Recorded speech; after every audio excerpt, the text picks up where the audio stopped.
Thank you all. A very happy Earth Day to everybody, and a birthday to at least one person. Anybody else in this room whose birthday it is? 2 birthdays, come on. 3? Sold. All right, we got 2 birthdays in the room. What's your name?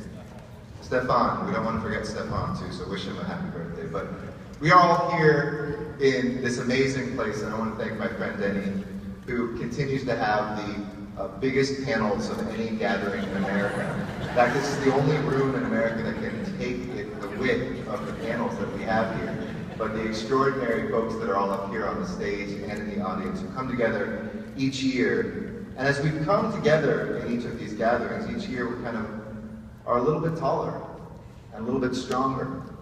And more the example, not just in this country, but in this world of what a new city looks like. I would say that we are building the first truly modern city in the world here in Los Angeles. LA's always been a confusing place. Most cities are vertical. They're bounded. They have one center. Here in Los Angeles, we don't play by any of those rules. We're horizontal. We don't really have boundaries. And we have many different centers.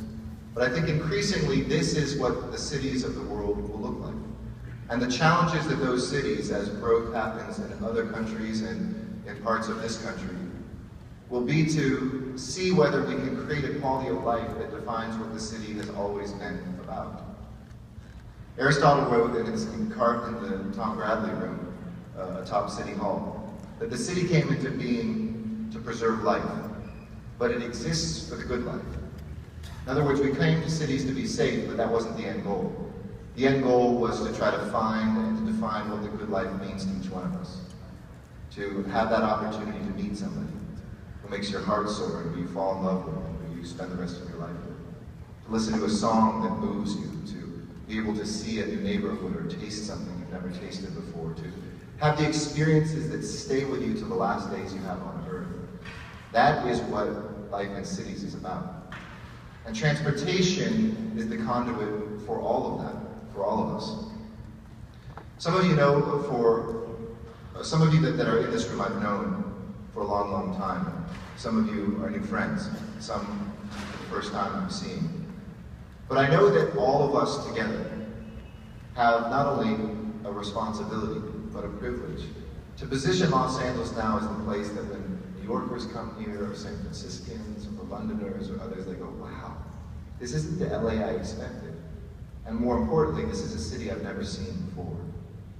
A place where we're not living our lives in bubbles, where we go from our home to our car, to our place of work, to our own table where we have a reservation, but where people are choosing to eat at communal tables and walk the streets and take their bikes out to the largest open space gatherings now for pedestrians and cyclists in the country.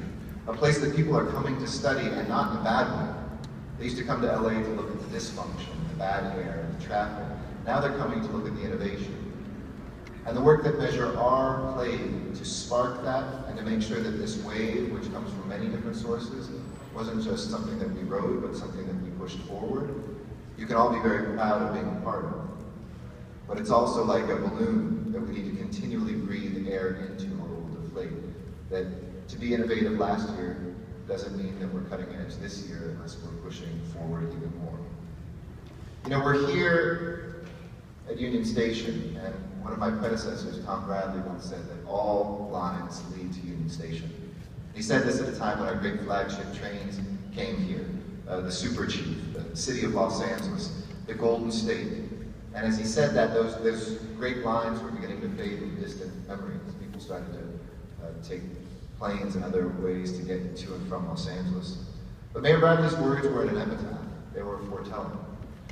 He envisioned this station as one that would knit our city together and our region, just as it once had connected us with the great metropolises of Chicago and New York.